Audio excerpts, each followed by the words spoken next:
Welcome back to Want Steep Sets versus XP Leechers. Last game, Want Steep Sets were struggling, not horribly. I mean, anything less than 10k is doable, but they came back with a vengeance. One really bad Roche fight, and minutes later, XP Leechers had lost the game, and Want Steep Sets picking up one of the most instrumental heroes in their victory last game, the Dark Willow, before XP Leechers have the opportunity to pick it or ban it themselves. Witch Doctor ignored, as did the Pangolier, but this time XP Leechers going back for their AA. I still would like to see either team go for Witch Doctor. Huge amounts of damage on the hero. I think Witch Doctor is amazing with Dark Willow. Terrorize plus Bramble Maze makes it really easy to set up for Death Wards. So I just love that combination of heroes, whether Dark Willow is a support or not. But XP Leechers go for the Sand King, and this is a gnarly support duo. And what's better is they could, if they feel the need, run the Sand King as an offlaner instead. Assuming, like, let's say Steep Sets go for something like just some melee core and like maybe one melee support, so that the Sand King poke and harass with Caustic Finale can be very difficult to deal with. I think he's probably one of the more high priority heroes at the moment. Omni Knight banned.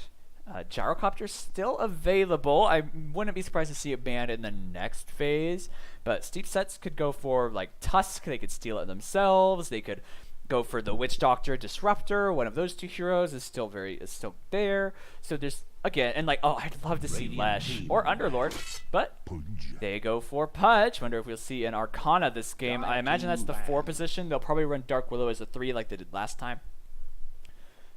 It's greedy, and it's especially greedy against Ancient Apparition. Makes early game using Rot against AA is pretty scary because of Ice Blast. But, I mean, if he hooks to AA absolutely dies. I think Sand King's decent against Pudge, though, just in the lane. And XP Leechers ban out Lifestealer, while Steep Sets ban the Juggernaut. I think they're going to regret banning out the Lifestealer. I would have loved to see Lifestealer for them. I think, and they have first pick in the phase. I think Lifestealer would have been excellent against just what Dark Willow and Pudge, and I think it goes really well against AA. Or it goes really well with AA and Sand King. I think if it is a support Sand King, you have a great stun to follow up Open Wounds. You have Chilling Touch, which goes Chilling Touch, which is great with his regular right clicks. You have his Open Wounds set, like, it's such a potent slow that you could easily get a Chilling Touch off of it. XP Leechers ban out the Phantom Assassin, which still leaves the Luna for them. Juggernaut was removed, and now the Anti-Mage, so late game core is being taken away from either team, and I feel like maybe XP Leechers might have wanted an AM, but just because, I mean, PA is pretty good against Anti-Mage. But still, it's an okay ban, but it does leave Phantom Lancer, Gyrocopter, Luna. Gyro and Luna were both picked last game on opposing sides, and they both did really, really quite well. I wasn't a huge fan of that Gyrocopter's build. I think it was a bit iffy. But in spite of that, he did decently well.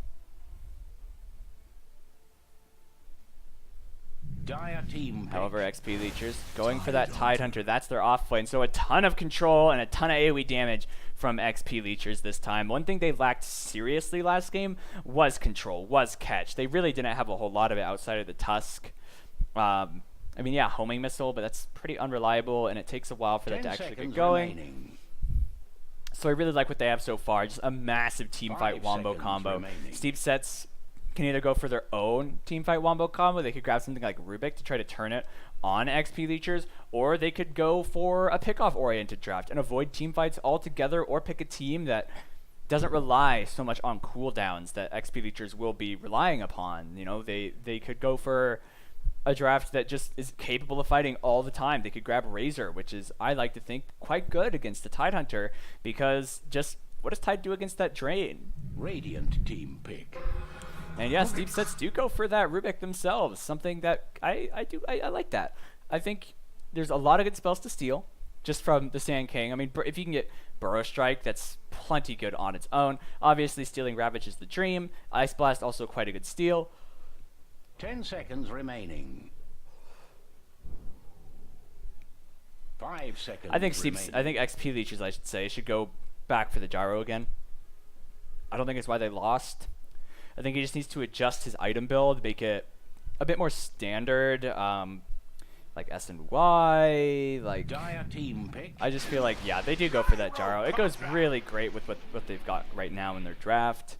I think Steep Sets looks greedy and much less room for error.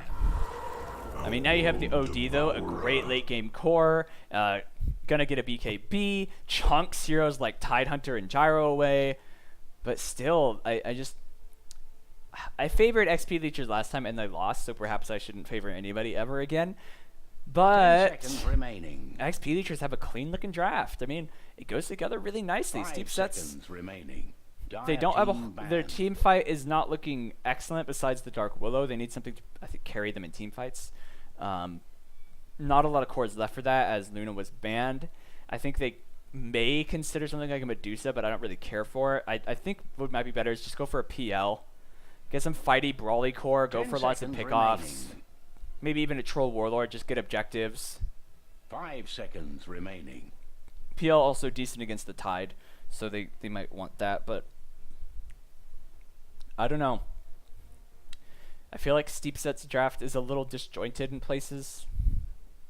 And by that, I mean XP Leechers, they all have massive AoE teamfight potential. Their early game fights are going to be really disgusting. If the Gyro maxes his Q this game, and I would love to see that, something he did not do last game, I think the AA plus Sand King plus Gyro would be like really, really strong.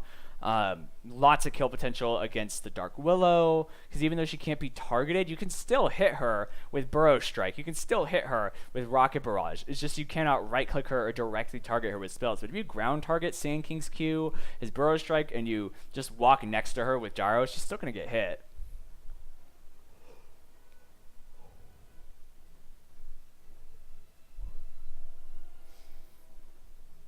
Steep Sets thinking hard on what they want to ban in the mid for XP Leechers. They could get rid of Queen of Pain. I think they should more likely get rid of Death Prophet. The one weakness XP Leechers have right now is tower hitting or even Dragon Knight, but getting a Death Prophet and suddenly that weakness doesn't really exist. Shadow Fiend also is something they may want to ban out, but they get rid of that Storm Spirit instead, another initiating hero, although I think XP Leechers have initiation in spades almost. I mean, you can initiate on a homing missile, you can initiate on a call down. Team pick. And Steep Sets, for whatever reason, I thought they might go for the sniper. I should have mentioned that now since I'm talking about my ass, but it just, I understand the mentality. There's a Sand King, there's a Tide, and there's an AA. All these heroes are quite slow, and you can just throw down. If Sniper wins his lane, then it could be rough. And I mean, it's more pickoff. 5 seconds remaining. But if XP Leechers group up as 5, and the one thing I really do like about Steep Set's draft is they can banish out a hero and hook a hero and catch people really out of position. But XP Leechers go for a utility mid in the puck, more teamfight control, more AoE damage, and that's really what their focus is on, just teamfight, teamfight, teamfight. But they may be reliant on their ultimate cooldown, something Steep Sets are not quite so restrained by, as their heroes mostly strong right clickers. They're very strong basic abilities that do not necessarily have long cooldowns. Game 2, XP Leechers looking to vindicate themselves, redeem themselves in the eyes of, I'm sure, their massive adoring fans after a difficult loss in Game 1 off the back of one mistake. Steep Sets, meanwhile, looking to assert themselves as the stronger team in this best of 2 in game number 2 and close it out 2-0. Pudge with that Arcana. Really like that idle animation.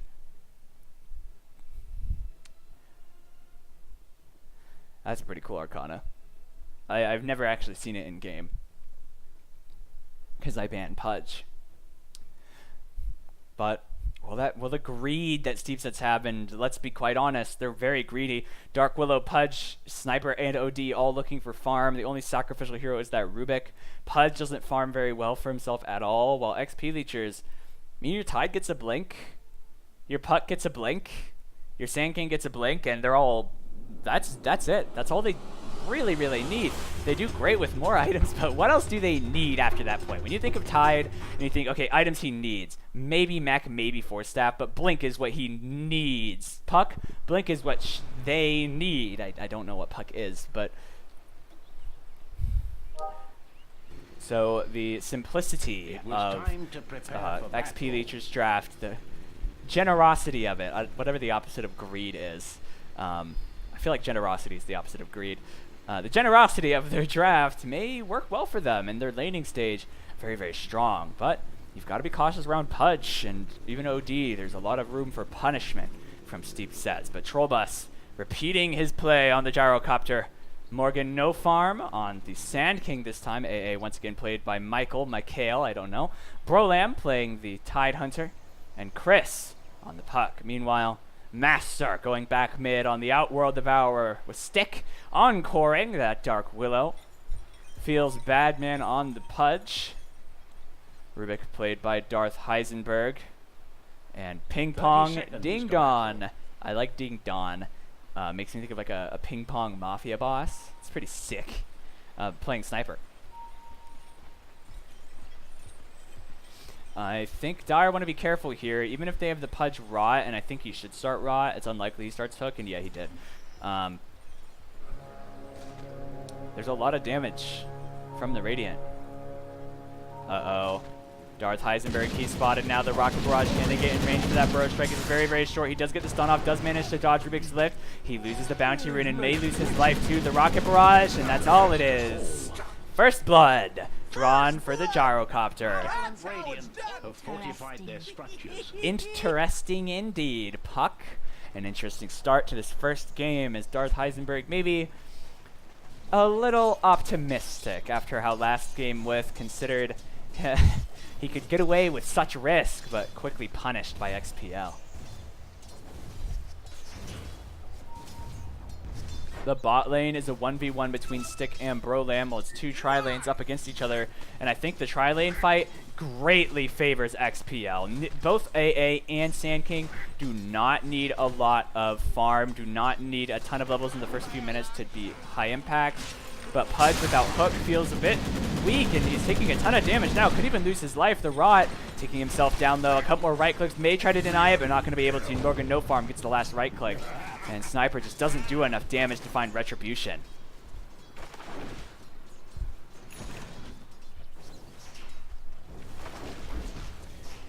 The mid matchup, I don't think either. I think there's more kill potential for Puck to kill OD than for OD to kill Puck, but it's not a ton of kill potential for either hero, I don't think, until later in the game.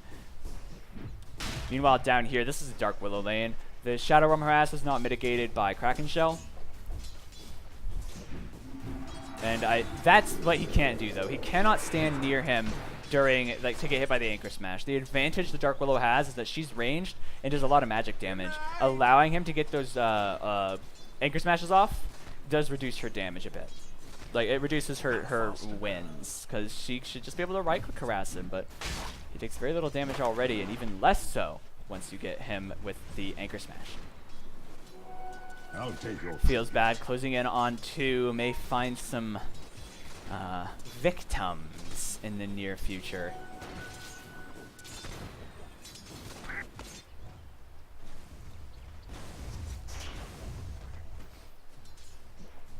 The Watermelon and the Willow farming really comfortably. Again, I don't think either hero kills the other unless the other just misplays horribly. Uh-oh, there's a hook now. They've got the lift, throwing back that AA. They can hook him too. The Rocket Barrage, the Cold Feet. It's the Pudge. He might be dying. The Homing Missile connects. And a third kill in this tri-lane, but Trollbus getting very, very low. The Shrapnel slowing him down. He needs to get away from here. He's just trying to TP out. Morgan applying those caustic finales, but himself very slow inside that Shrapnel, getting quite low, but should be able to scuttle away. Pudge has TP'd back. Shrine's not up for another 2 minutes. bounty. And Chris getting banished by Master. Gonna get poked up a bit, and Pudge finds that hook. First one of the game. Gets done, and the Fade Bolt finishing AA. They must be aware of these hooks from the Pudge. As like if Sand King gets hooked at this stage, he can probably get away. Maybe like the cast rate of Burrow Strike is pitiful at the first rank for a good reason, but he might still be able to escape with the stun. AA on the other hand, he's food. Uh-oh. Windlace. They're sitting on top of Boundary Ring that's not spawning for 20 more seconds.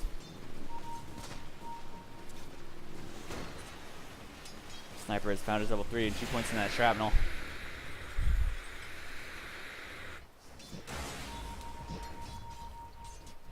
Ping spam from AA. Wants to know what's going on over here. He recognizes a pull must be happening. Trying to go after Rubik. Will lose the bounty rune. Rubik gets stunned, but I don't think there's any follow-up. In fact, Mike might need to be careful. The Rot slowing him down. They have a hook too. Sand King, I don't think even cares to try to save his Fred, but they don't go for that hook. Mastered this game, greatly out CSing Chris. Puck, again, not a very farm-intensive hero, just wants a couple items like a Veil and a Blink, and that should be plenty. But OD with farm can be an absolute monster, and Chris, that's risky. You don't have any points in the Reigning Rift yet, so don't know if you can win trades against this OD. He hasn't put a point in his Arcane Orb yet. They don't usually. 3 for 1 is 3 kills in this tri lane, and the try v try again just paying off for XPL very much. And OD, he already knows Puck used the orb. The right clicks could be enough. He has a dodge, and I think he does escape. They do force the AATP in, trying to harass the OD back, force him back. Sand King also here, and they will deny the DD rune from the Outworld.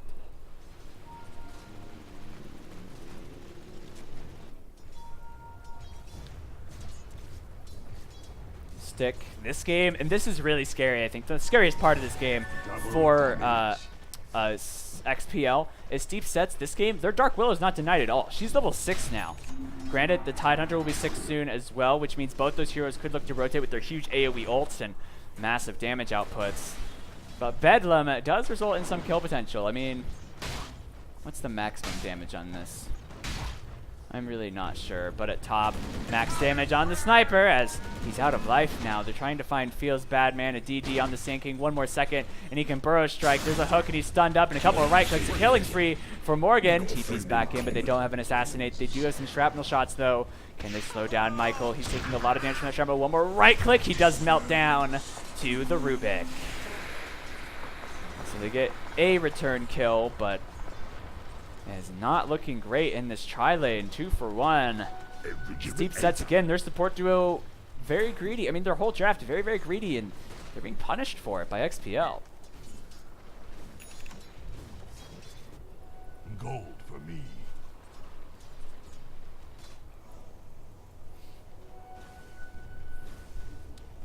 OD first on farm. Next is that Watermelon, the Tidehunter. He's got that 6-2, so could rotate with the Ravage. Now there's kill potential for both sides, though I think the kill potential is higher for Stick. Bedlam, just a better kill for better spell for killing a single hero than a Ravage. Not yours. Just in terms of raw damage output. Master looking for the he got the banish. It's not going to be enough damage. Puck will survive, but if only just. At top, Gyro, only level 4, as it is. All 3 heroes have just sat in lane really the whole game, so everybody is pretty low on levels.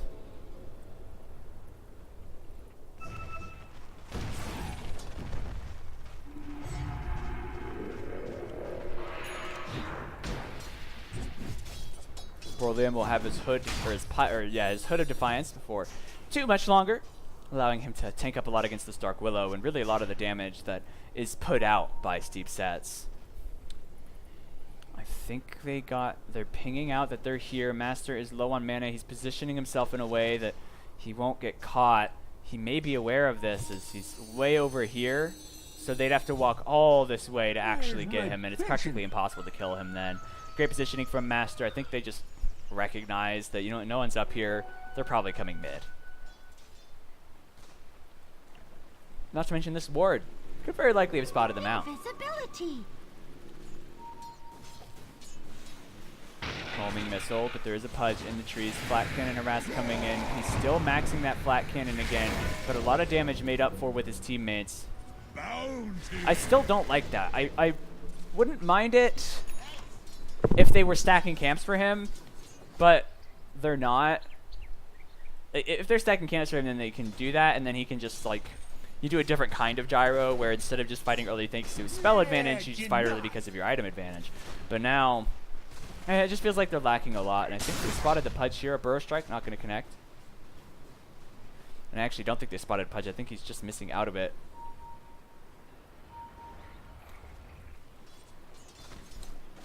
One sec. A messy bug. Fog of War both sides. F1. So Pudge still sitting in the trees, soaking XP, but not really accomplishing a whole lot as it stands. And this offlane, both of these offlaners having a really good time. Both level 8, both getting their items. It's going to be an interesting development. However, the sniper has hit level 4 or 5. So they're starting to build a small level advantage for steep sets. The game has stagnated a little bit. Puck could maybe kill Master, unless he gets banished.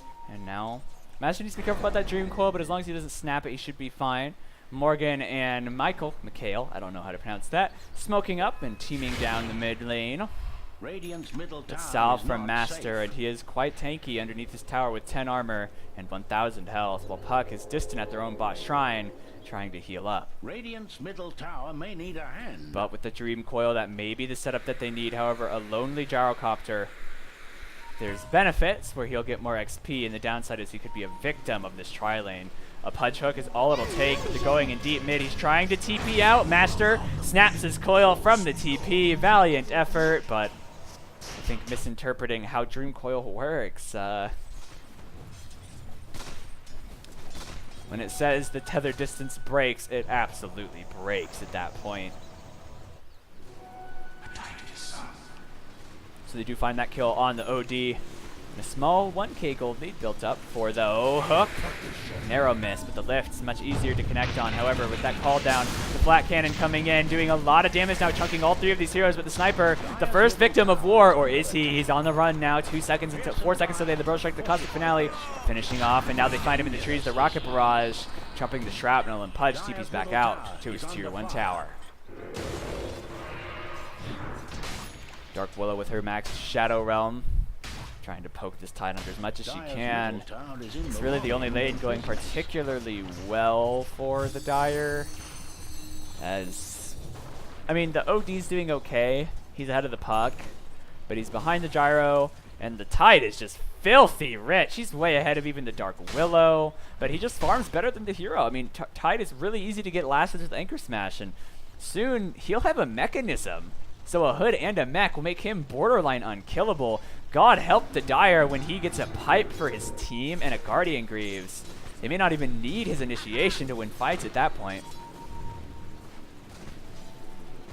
So Radiant holding on to a strong lead at the moment, more so than it appears, I believe. But XP also just dipping in favor of the Dire. Once he sets their body blocking the Rubik, and they get the stun onto him. The Burrow Strike connects, but he gets stunned. But so does Rubik. Hook to save. Nicely done. Feels bad, feels good. Nice hook. However, the call down, they have the mana for it. I don't know if Heisenberg's fast enough. The Black Cannon doesn't even need to call down. Just some right clicks. And now another hook to pull him back, getting the stun still. And now the call down, taking him down. The Rocket Barrage only rank 1. He doesn't have the mana for it in the first place, but he doesn't need it. Or does he? He needs to get that last right click. They need to find this guy. They're getting TP'd on, but no, it's canceled at last second. Sniper getting low, and so is the Sand King, but they still lose all those heroes. Michael trapped in the trees, can't TP out, and I think the AA loses himself here. But get the big kill, the sniper. 1, 2, through and through. Radiant's middle tower may need a hand. So Dire losing their AA, but claiming 2 heroes. The Rubik and the sniper fall in the top lane, and this tri lane has gone incredibly badly. As 5, 0, and 3 on the Gyrocopter. The one redeeming factor is he's under leveled in comparison to, well, I guess nobody. He's the same level as that sniper. I mean, the mids and the offlaners are all very high level. Level 11 and 10 on the respective mids, while it's level 10 and 11 again on the offlaners. Tide actually opting for the gust damage to get some better poke onto the Dark Willow and possibly make his ganks a little bit stronger. Flat cannon. I understand why, like, just his ability to harass a bunch of heroes at once. However, now getting gone on, they have the dismember, and he's a goner. AA showing up a little bit late, and may want to be careful. He gets hooked right into the shrapnel. Michael is not showing any respect. Assassinate, and he's a goner. Steep Sets finding a good fight for themselves for the first time this game, as they've been struggling to really find a strong point. However, the core is now similar to last game. We see them ahead of 2 Radiant cores, although not by a whole lot.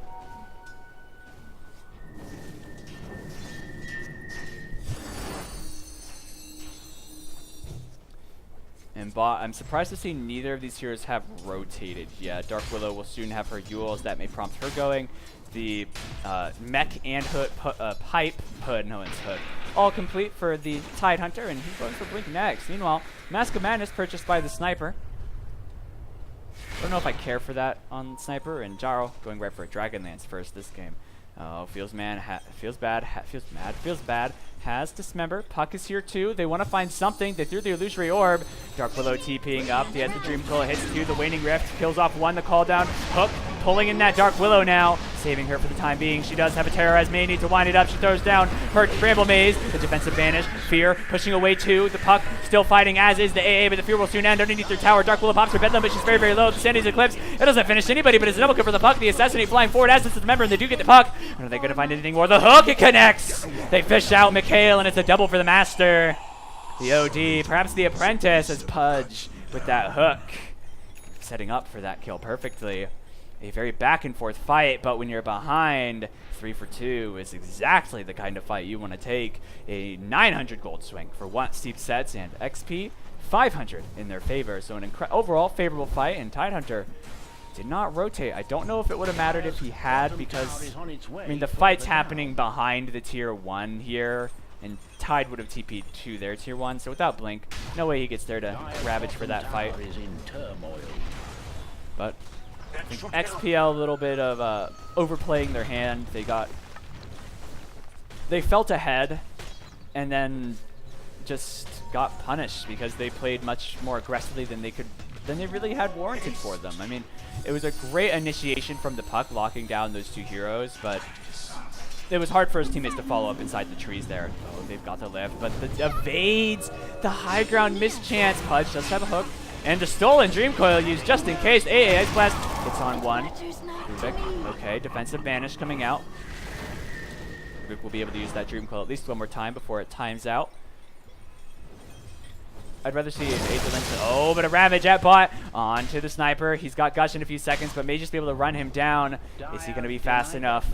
He's got 1 second till the Gush. The Bramble Maze comes out, rooting him in place. The Shrapnel too. If he sees this Sniper, he's in trouble. But now it's Tide himself. He's in trouble. He maxed, and he's just so dang tanky. Yule's coming out, but do they actually have the damage to kill him with the Pudge? And the others, they may just do it. They fear him out. The Assassinate. He pops his hood. Pudge has Dismember. They want to get it off onto him. The Shadow Realm coming in. The lift too, just for good measure, but maybe not necessary, as they didn't change that CC perfectly, but they chained him in now with the Curse Crown coming in, stunning him up. Will the Kraken Shell break it? Once again it does, but the hook gets enough damage, and they finally, after an extended period of time, kill off that Tide.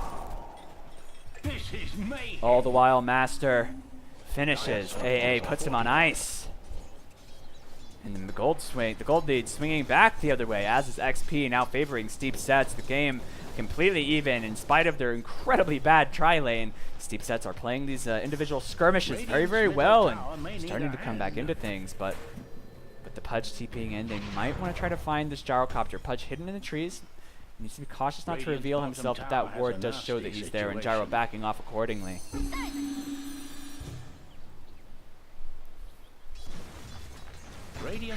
However, when you're against a team like XPL's, like their draft, one bad team fight is all it will take. And they have incredible team fights, a lot of threats in the team fights for XPL. And the more I think about it, the more I'm beginning to like this flat cannon build for the sake of team fighting.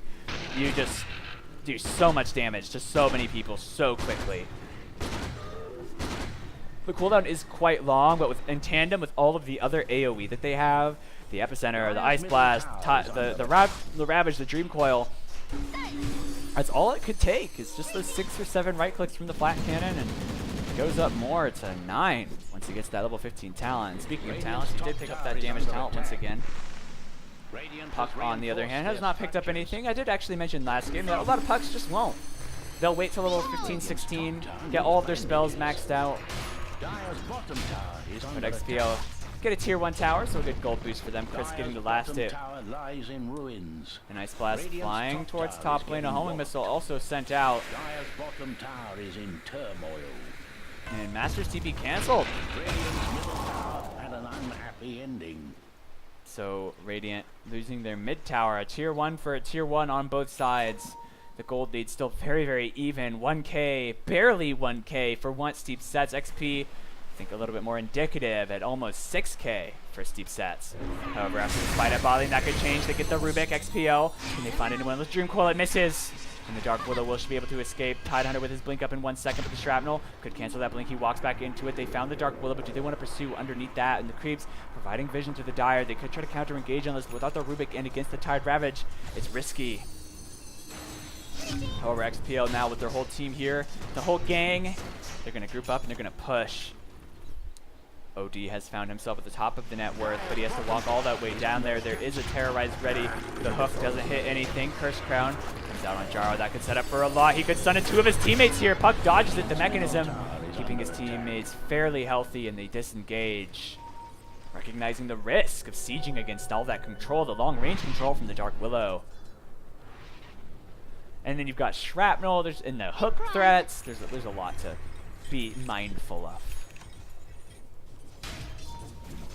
Roshan, pretty slow for both teams to kill it, but I would like to see one team try at some point if they get a couple picks.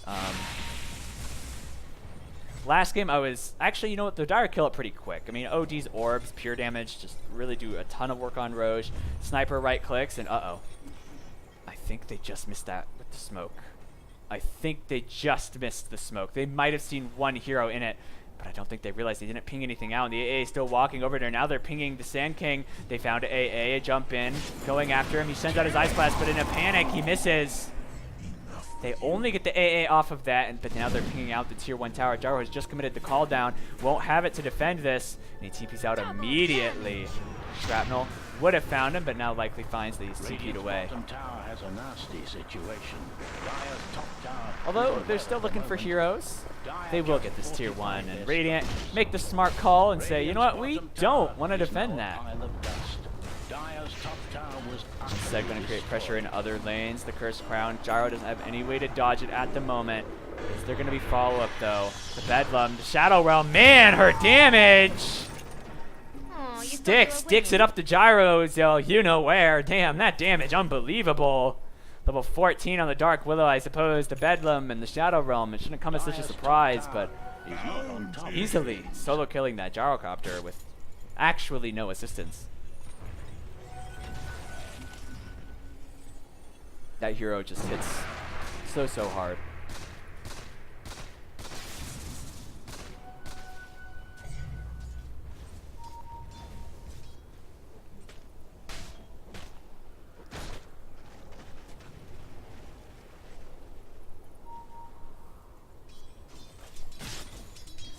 Pudge at top, going for his own, at least casual cloak, reduce the damage he deals to himself.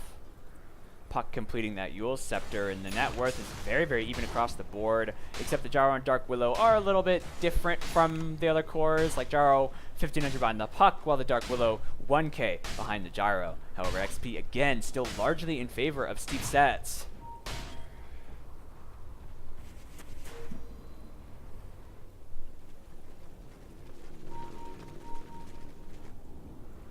Setting down a sentry, they will find that Observer.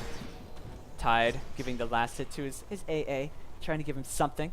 Not as rich this game as last, where he managed to pick up a Midas. He is bit in the poorhouse, lowest net worth hero in the game at the moment. 12-13. This game going a little bit slower, but the explosive potential is of course there. All it could take is one hook, one good ravage, and the game could just erupt into madness. The Radiant making an incursion into dire territory. Morgan lurking in the wings. He has his drums. Do they see these heroes? The Radiant scanning. Don't see anybody, but Master doesn't walk up there. Now if he did, they wouldn't have spotted him. There's smoke unbroken. They realize there's nobody here. But do they just try to seize this tower in position to the point where they can just jump heroes that come in and fight them?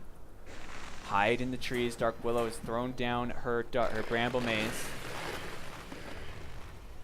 Mostly eaten by the creeps. They know there's no dire vision here, but I think Tide now spotted by Brolem, or by the tower. Brolem, the Tide spotted by the tower. All the while, OD trying to pressure this tier 2 tower while Sniper claims the tier 1. Ice Blast flying towards the mid. Try to discourage him from going any further. TP in from the Tide Hunter. Will he be able to pursue him? Master, I think, long gone. Brolem just going to clear the wave up. So tower trades across the board, but a tier 2 bot for tier 1 top. I think just because of what the top tier 1 gives you, it's okay for steep sets in the sense that now it's going to be a little bit harder for them to TP into Roche but I mean with the shrine here, does that really matter? That they can just so easily get to Roche from that shrine. I guess it doesn't really matter at the and losing a tier 2 bot opens up your entire jungle here, and oh, they're grouping up to smoke, but they're underneath a ward. That one must have been seen. Do they ping that out? Do they realize it's happened, or did they miss it? OD just trying to shove out the wave with his banish.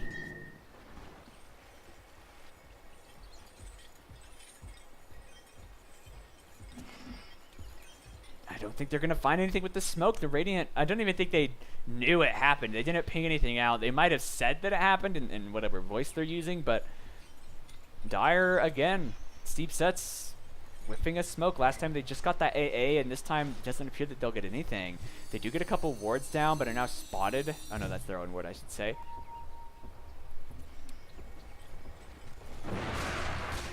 And the game continues to go slowly. The Sniper and the OD, first and third, or third and first respectively, while Tide sits comfortably in the second place position. But the AoE teamfight control, and I don't think there's a BKB on the OD just yet. Could be all it takes. They find the Dark Willow. Can they kill her? The hook onto the Tide. There's not a hero you really want to hook. You need to be careful. Can they kill him off? And he's able to get that Ravage off. He pops his Guardian Greaves. He's alive for the time being, but he's taking so much, and he dies to right clicks from Ping Pong. And I don't think they've lost anyone. Dark Willow actually managed to escape. Steep sets continue chasing, but I don't think the OD can get in range for anything else. Burrow Strike up to his own high ground.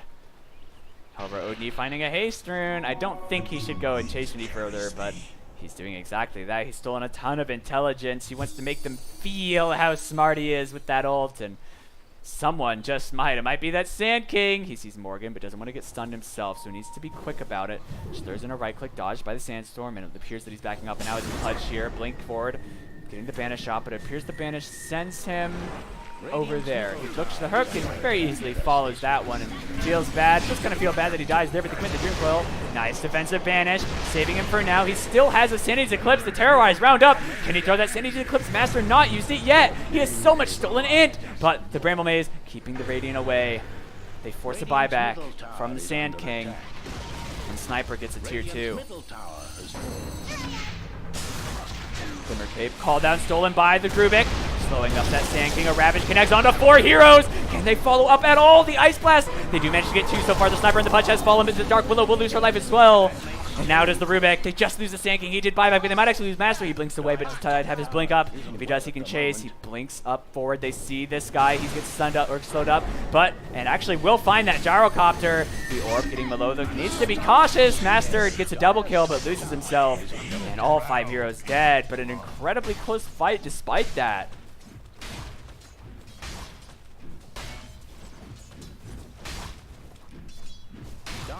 Bottom tower is on its way further down.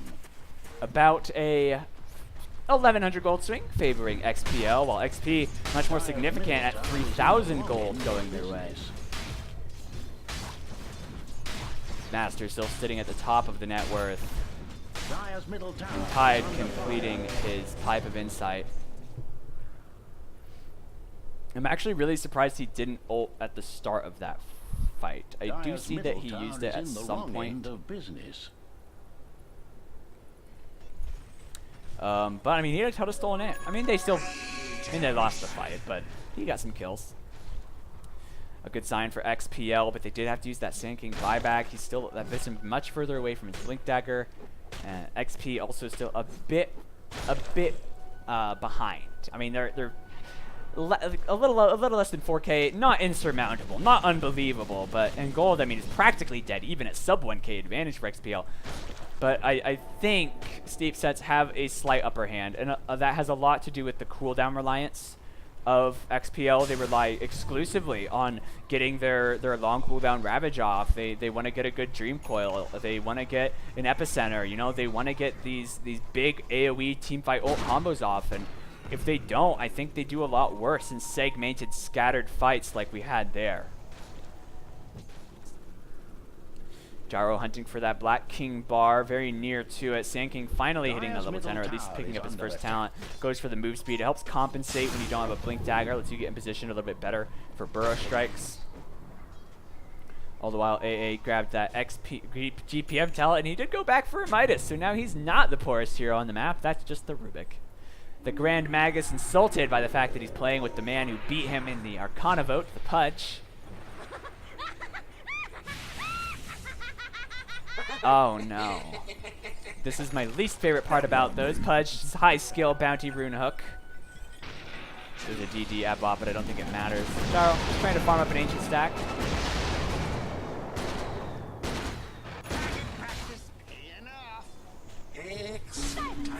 Huck, I believe, actually pretty close to his, still a ways for that Mystic Staff, but wants to get himself a Scythe of Vice. Will help lock down that OD as he doesn't even have a BKB queued up, and I think that's a huge mistake. I think with a BKB, Master just gets to sit there in the middle of the team fight and right-click people, which is exactly where Outworld Devourer wants to be. Sniper, I also would like to see a BKB just so we can't get Blink Ravaged, Blink Burrowed.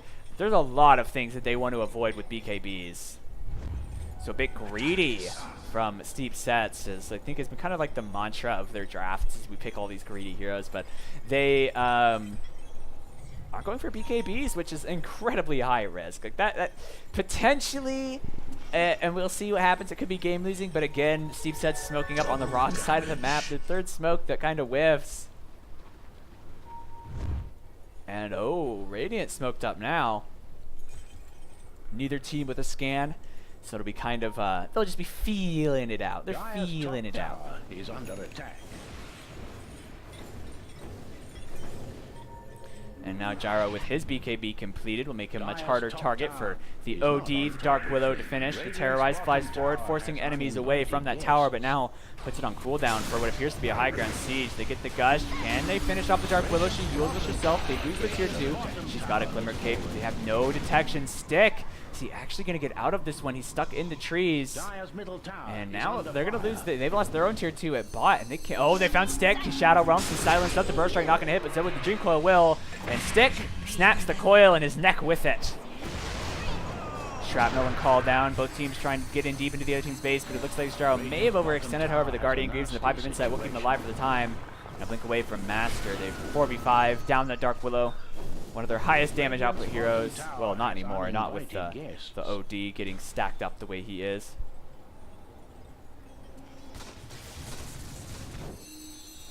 Radiant's bottom tower is under attack. Chris, Lincoln's recipe is done. Has that first ultimate orb, so is going to get that Lincoln Sphere soon. I think I sort of like that. I'll take your treat. I suppose. Breaks to Banish. Dismember. Rubik Lift. And those are really all the things that you need to get rid of. Rod of Atos. Hook. And an Arcane Orb. 2 Arcane Orbs to be exact. And Ancient Apparition is ancient history.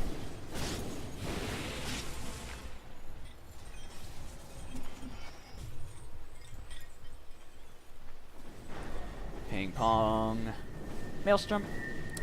I think I like the sniper build. It's kind of defensive with some aggressive potential. He has a good farming item. Still want to see a BKB on both Master and the Sniper. Speaking of Master, 20 strength, 40 move speed are his talents, while Sniper has picked up attack speed and damage. I think there's some memey stuff you can do with the cooldown reduction, the shrapnel DPS, like a spellcastery Sniper with assassinate cast time, 6 shrapnel charges. Like there's some cool stuff you can do, but as it stands, Sniper just content to plink away slowly at this tier 2 tower, and the Radiant have yet to come back to defend. The Gyrocopter with a TP available could go for the shrine, but that's suicide, and they pop their fortification. They force that out, and this tier 2 is basically dead. A Dream Coil onto 2 heroes. The Hook actually snapping his own teammate to get his Never off the Epicenter charged up. The Ravage does hit the Master. Master, though, safe for the time being. He's doing a lot of damage. The Terrorize forcing back just the Gyrocopter, but Master able to right-click away freely. But the call down separating every team from one another. They only lose the Rubik despite heavy commitments from both sides. Is it only going to be one hero? So the Pudge getting low. The Hook flies forward, doesn't latch onto anybody. The Flat Cannon can't hit invisible enemies. Master needs to be able to get away. The Burrow Strike hits on the Sniper. Defensive banish from Master. Will Sandy's do enough damage? He has it up if he wants to use it, but just trying to focus on getting out alive at the moment. A nice hook grabs that Tide Hunter, but again, a hero, you don't really want to hook. He's very tanky. And a Rod of Atos. Yule's trying to protect himself. He does dodge that homing missile. He has that Sandy's but won't be able to get it off where does not seem he does. He defensive banishes again. He does have a blink dagger up in 1 second. Will he be able to get away in time? He doesn't get that blink off. He glimmers. He's hiding. Can they find him? The Ice Blast. It whiffs. Master on the run. The Master of Jukes. Perhaps he blinks away. But they do find Stick. Stick will die. The Rocket Barrage. And somehow that OD lives. But again, another 4 for 1. Actually 2. Rubik. Wait, Rubik's on the other side. Yeah, 4 for 1.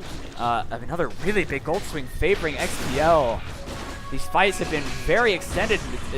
It's actually surprising to me that XPL are winning extended engagements, because Steep Sets has the track that to me seems like they win extended engagements. You have more sustained damage with the OD and the Sniper versus like the burst damage of heroes like Puck and even Gyro to some extent. But they're just not able to get it. And Morgan, nice stun, but may cost his life. A stolen Burrow Strike 2. Heisenberg gonna get hit by the AA Ice Blast, but I don't think he will die. And WSS, even though they have the 2 top net worth heroes, it doesn't really feel quite that way at the moment.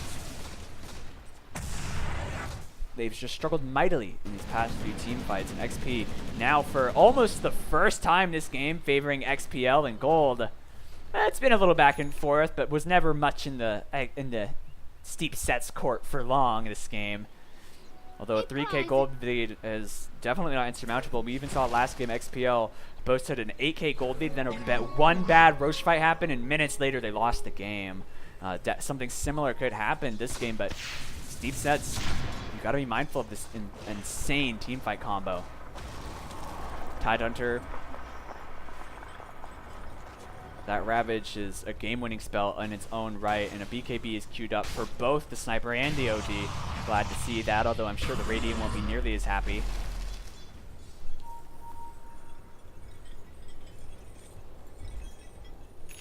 Oh, at least Puck knows there's a ward. He loses his Lincolns, and they might try to find him. There's a blink. A banish does catch. He has an orb. Can they set up with the hook perfectly? Terrorize wound up just to ensure it. Dismember too. A lot of hate for this Puck, but they do kill him. He has no buyback. Now Sand King hiding here. The Shrapnel getting below. He's channeling up the Epicenter. The call down coming in. He dies, but the Epicenter still goes off. However, it's not doing enough damage. The Ice Blast, the Ravage on a 2-3 heroes. Master getting low. He's caught by the AA Ice Blast too. He could die very, very quickly. The Sniper was able to avoid the Ice Blast, but now can blink away from them in the distance. Master again just juking them away. But however, Ping Pong not quite as fast, not quite as defensive. Will his team save him? Master drops the hammer, kills off Gyro in the background, and anyone else that dares defy him may risk their own death. So we're Ping Pong now going after XPL's Brolam. Brolam getting extremely low. Puck jumping forward. Actually, it's Rubik with the stolen orb. Brolam is tanky, but is he tanky enough? A shot to the dome says no, and the Rot slowly creeps into him, and Master TP's away in the back, and this time it's Steep Sets winning that extended engagement. Gyro's not a great 1v1 hero, especially against a hero like OD who just chunks and chunks. Drops that hammer, and suddenly the entire gold advantage XPL had built up over the past few fights evaporates into nothing. XP, similarly as dramatic of a swing, about 5.5k their way. And just look at the damage this OD did. Unbelievable.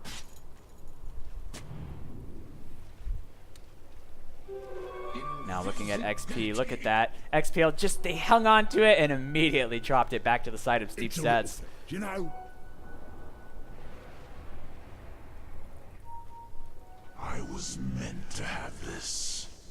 Heisenberg wants a Yule Scepter on this Reaver. With a blink, he could find an initiation, and in a blink, Sand King could lose his life. However, his ally, the Pudge, is a distance away, so he won't be able to find it.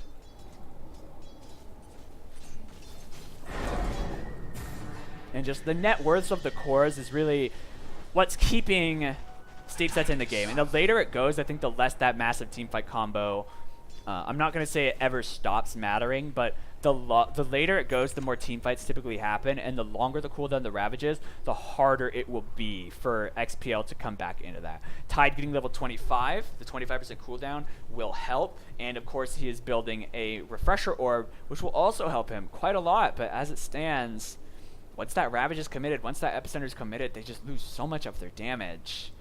And all of their damage is tied to their cooldowns, their spells. Their sustained damage is just this gyro, and I mean 200 damage a right click is not bad, but we compare that to the Sniper, who's also doing 200, but from a million miles away and with headshot procs, and the OD, who just, God help us, what does he do? So 9% of his current mana, his remaining mana, so 9% of, I'm just gonna say like 1,000 is 180, right? That's 1,000. I'm an idiot, by the way. I'm gonna pull out a calculator. 1,000 times 0.09. Just what I was 90. waiting for. Why did I think it was 180? So he's doing anywhere from 90 to like over 100 bonus damage with his pure damage on his arcane orbs. He's doing even like just base right clicks is almost 200 damage in its own right. I just don't know if the sustained damage that they have can compete to the burst, especially now that a BKB, a 10-second BKB, is completed on the OD, and one Sniper approaching it and can even complete it if he so pleases.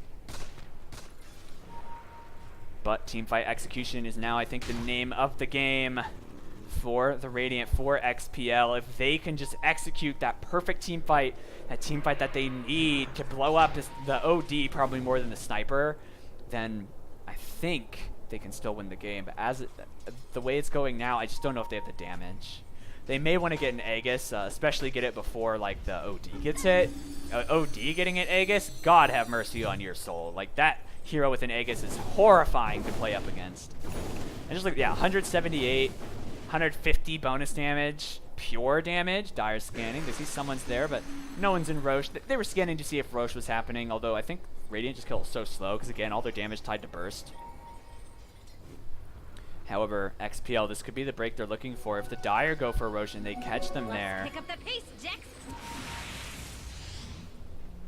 Glimmer, Willow, she's hasted too. Morgan, no farm, might be spotted. Punch gets the Dismember off on him. Shrapnel, and the Sand King dethroned. And now, this could easily set up for a Roche fight. Without the Epicenter, they lose a ton of damage, and Steep Set's running right into the pit, and I do not imagine this Roche will live for very long. Oh, he doesn't get the Arcane Orb Roche. That's probably for the best. Yeah, that is probably for the best. But this Roche is still pretty quick to die. And AA trying desperately to get his not his Midas, his Ags. But it's going to take time. Puck, with the Illusory Orb speed and distance, has a better scouting tool. And a high ground siege, even with an Aegis, will be quite difficult. And Puck now getting a Dagon to help compensate for their lower damage output, than, especially compared to the Dire. But it's hard for me to see them killing this OD twice. He is a monster. And now Sniper, a BKB of his own. OD probably going to get something like a Shiva's Guard next. And I imagine a high ground siege is in the cards for once Deep sets. And if you're XPL, you got to play very cautious at the moment.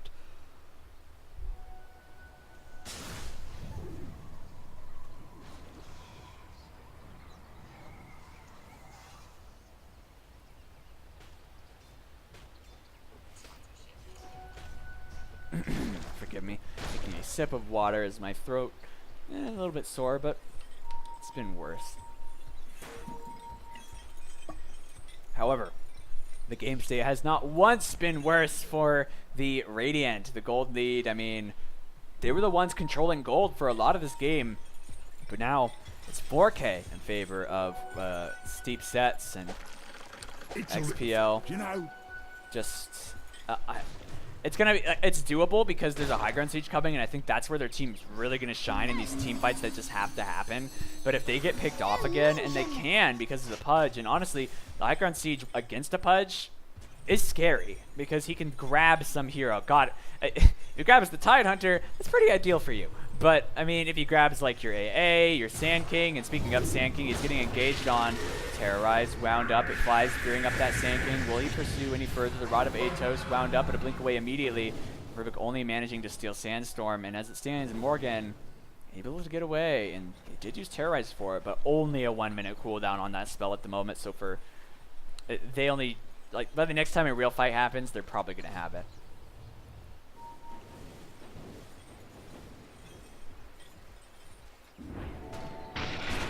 Gyrocopter, almost level 20, going for evasion. I like that choice this game. Most of the damage is right click coming from Steep Sets. OD, Sniper. Sniper does okay against evasion thanks to headshot.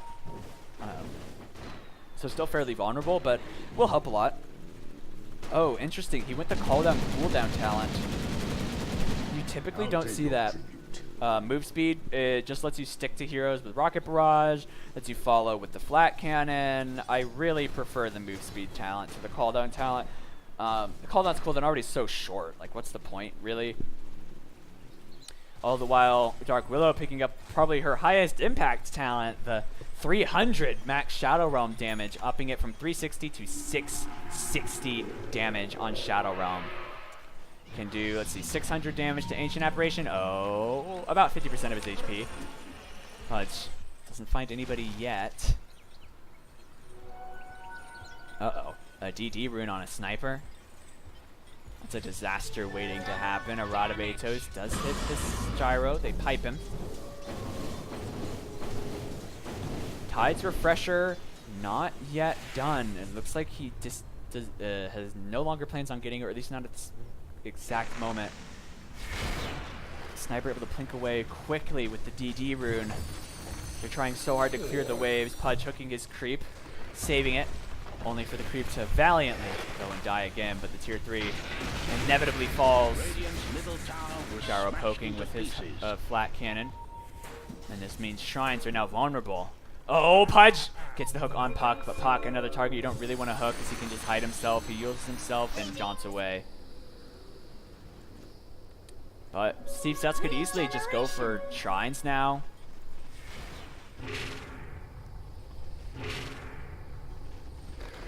So do they continue to fight? They still have that Aegis for a few minutes more.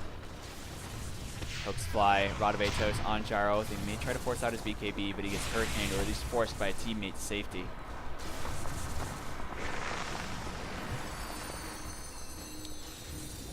The slow siege on the racks.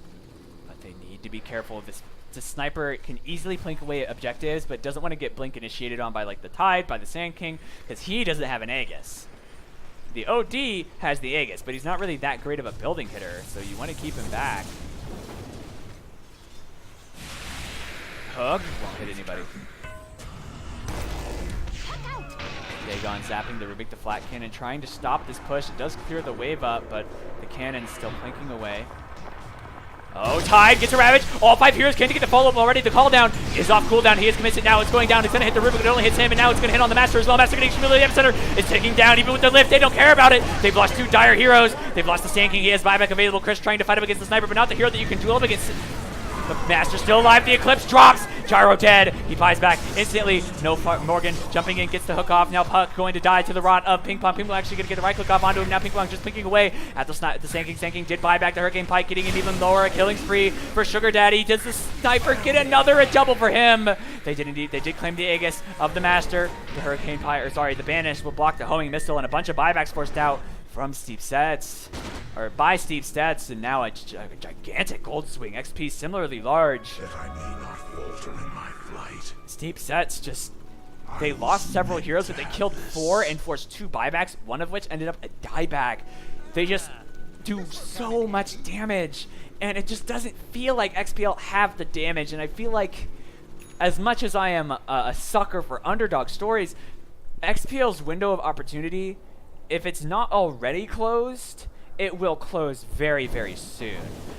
Their team, lots of great spells, lots of great team fight control, but the damage, it just isn't there. And unless the gyro just gets gigantic, and I almost want to see like a rapier come out from him, they just may not have the damage to compete against an OD, a sniper. And their teamfight combo with the BKBs now coming online, just less and less valuable. Again, the BKBs will time down, which does kind of return the power spike, but at the moment it's 9 seconds on the OD and 9 seconds on the sniper for their BKBs. Oh, they're going after shrines. Puck jumps way after farming a camp. But even more gold in the steep sets coffers. They'll be able to buy whatever sets they want with all this gold they have.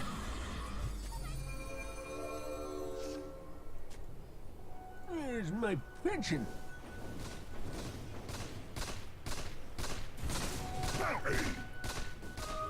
That should help. Hook doesn't get that bounty. Haste. Haste on the Sand King, but XPL absolutely on the back foot now. They've gotten Ags on their AA, but I just don't know if it's going to be enough. It's just, it contributes a lot to their damage, and it reduces the effective health pool of steep sets, but I'm just still not sure that they can kill anybody. It took they got the supports, yeah, but they lost almost everything in that fight just for the supports.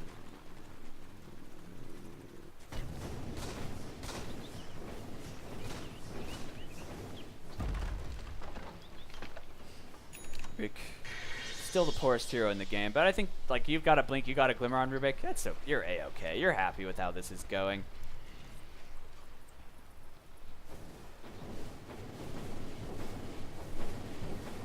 Their Dark Willow. Atos, after a meteor hammer, it would appear she can finish it if she wants, but saving for buyback, the very fiscally cautious thing to do. Puck, not quite to his dank GPM talent, nor does the Tidehumper have cooldown reduction. And Gyro, I don't think either of those talents is particularly useful for him. He might go the global cooldown this game just to try to push out waves outside of his base and try to get some global farm. But I think global cooldown is really bad. I think the 3 homing missiles, I think a lot of people launch all 3 homing missiles to the same hero. I think what you should do, and this is not an original idea, I believe I heard Cinderin discussing it in some tournament, you launch the homing missiles at 3 separate targets. This forces them to just position awkwardly to make the fight, it makes the fight uncomfortable. If you threw it all on 3 people, like all 3 on one person, like all 3 onto OD or all 3 onto Sniper, they're just gonna BKB it off.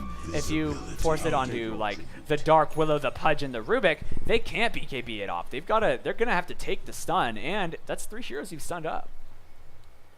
So I still think there's a small chance. They had the Dream ravage that last fight though, and even still, they just couldn't get it. They even had the epicenter damage coming in, and it just wasn't enough. The Sniper's safely positioned behind the comforting presence, the comforting body blocks of his teammates, able to plink away at Radiant Heroes. XPL at the 50-minute mark, they're out. The forecast is grim for them, but with a wombo combo like theirs, anything is still possible. And Gyrocopter might just want to go for a rapier. I mean, I don't even know if you save for buyback on Gyro anymore. I would just go for that rapier.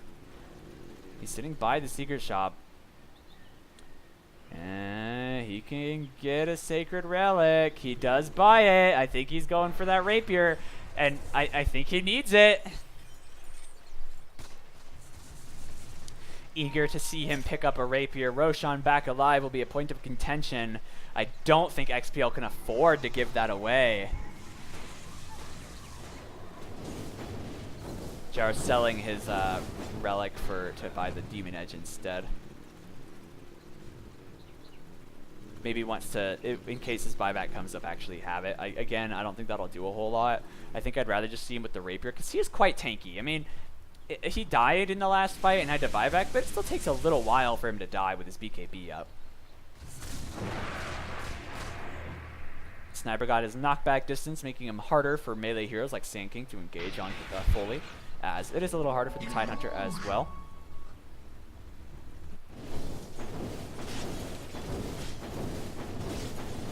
Master's Scythe been finished a while as he sits on quite the rainy day fund.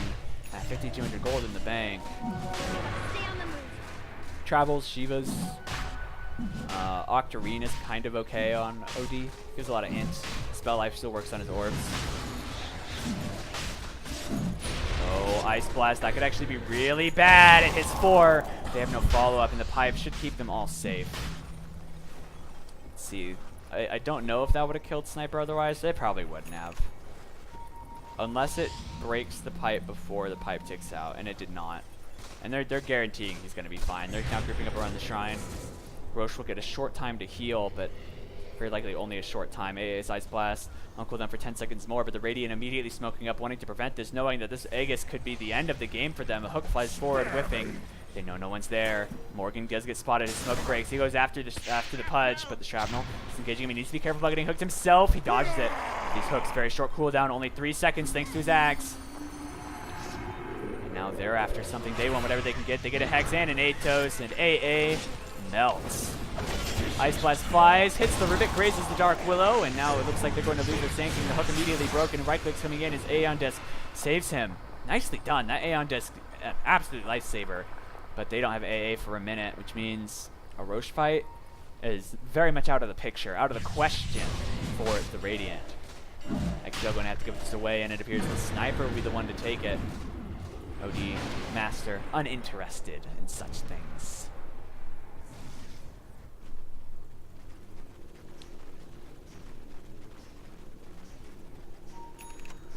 The Sand King, he's spotted in a ward.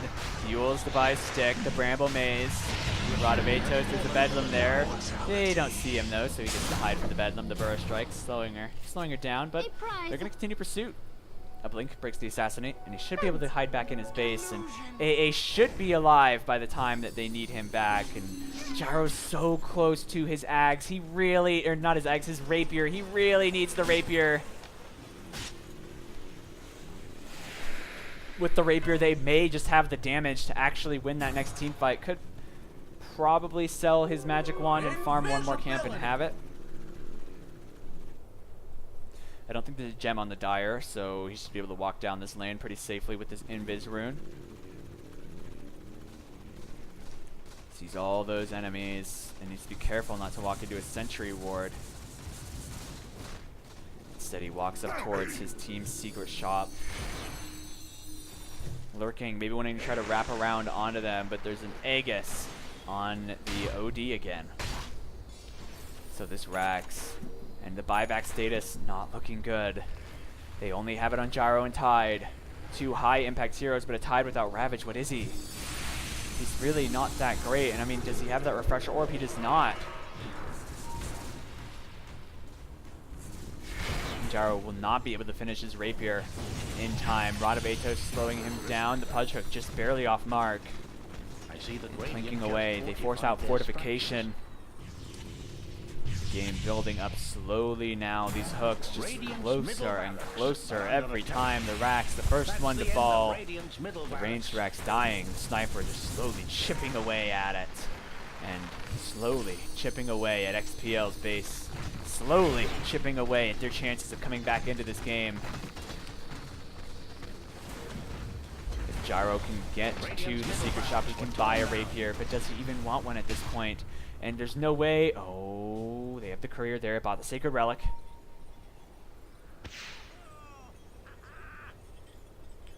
They saw that Crow.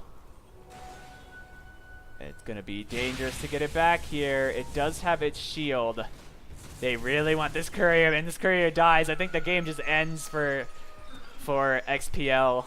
Their only real hope is this Rapier on this Courier. Can they bring it back now, though, now that these guys are in the center of the lane? Is it safe to bring back their Crow? Master lurking, watching, waiting. They can bring it back with the shield, I think. They're drawing lines. They want to send that Courier the long way around to get it back home safely. Speaking of Couriers, one flying in now with some wards.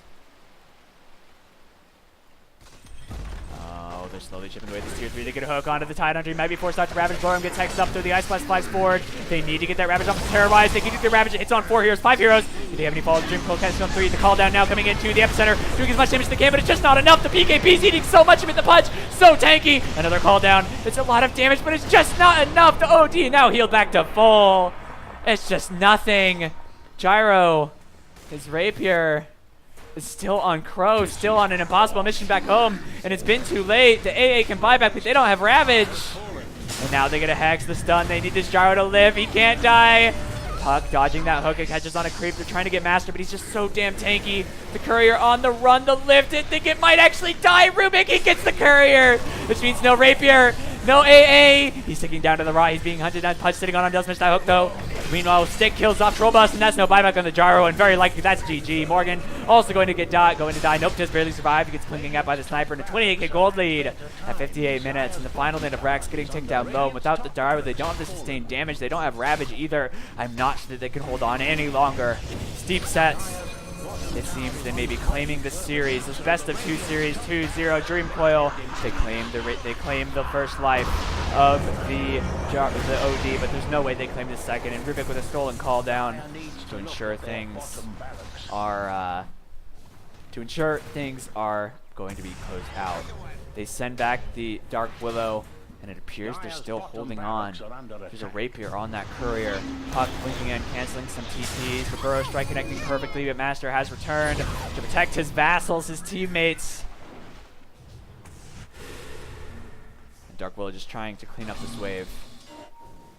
The siege will be slow, although backdoor protection is gone thanks to the creeps. Thanks to the large wave that XPL had bot lane.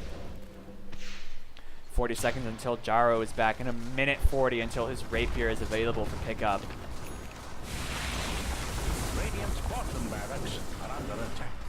Now the final lane of Rax being sieged down. They still have 30 seconds without their Gyrocopter. They cannot let this go. They don't know that they can defend against Megas, even with the Tidehunter Ags, even with all the items in the world on their team. I don't know if they can defend against these Megas. Their wave clear isn't very good.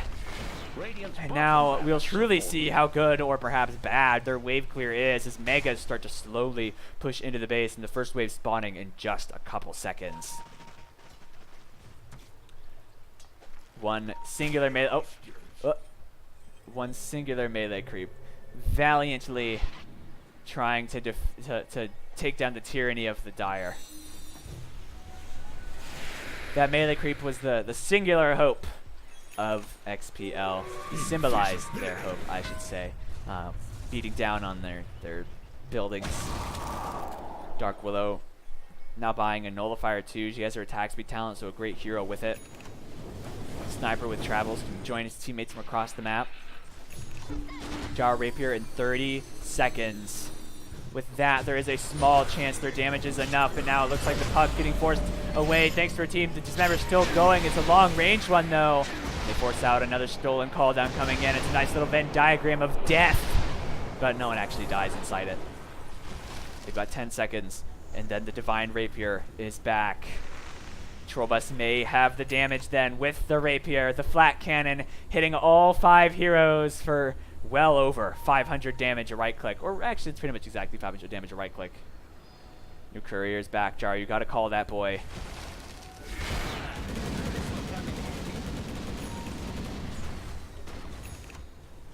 The Courier's still sitting in base. That means no Rapier on the Gyro. Gyro are not invading the base just yet as the Megas are slowly sieging in. And now the Rapier for Gyro. Is it going to be enough? He can clear waves exceptionally fast. But can they clear heroes? Can they win team fights? If the Gyro dies, then there's no way XPL can win. And even with him alive, they're down 31,000 gold at 16 minutes. XP about 15k in favor of Steep Sets, who struggled mightily in a couple of their lanes, or at least just their tri-lane went horrendous, but they managed to recover beautifully and begun to just dominate in this game.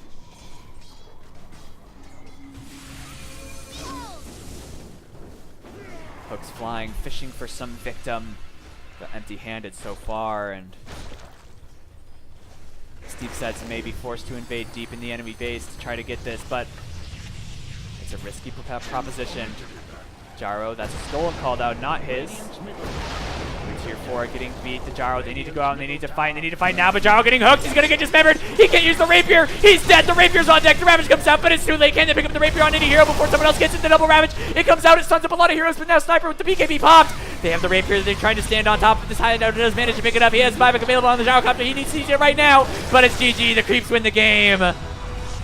Steep Sets ending it despite the best efforts of XPL. A valiant effort from XPL, but Steep Sets just played patient and slowly took over the game. A great game, great series in Game 1, and Nailbiter Game 2, a bit more clean cut for Steep Sets, as they never got that far behind in this game. So congratulations to Steep Sets. Thank you guys so much for tuning in. I hope you enjoyed the cast, and I hope to see more of you all in the future. To everyone who followed, thank you so much. I really appreciate it, and I look forward to having you again sometime. That's all I've got for you tonight. And again, Steep Sets lose this series, or Steep Sets win this series 2-0. It is best of 2, so no one is eliminated, but it does affect playoff seeding. XPL, better luck next week. They've got so much potential as a team. And, I mean, that Game 1 was really, really clean, save for one bad judgment call going for that Roshan. So, again, thank you guys so much for tuning in. I really appreciate it. I hope you enjoyed the cast. And for the teams who may be tuning in the last few minutes of the game, VODs will be on YouTube in a few hours. So, thank you guys so much for stopping by, and congratulations to Steep Sets.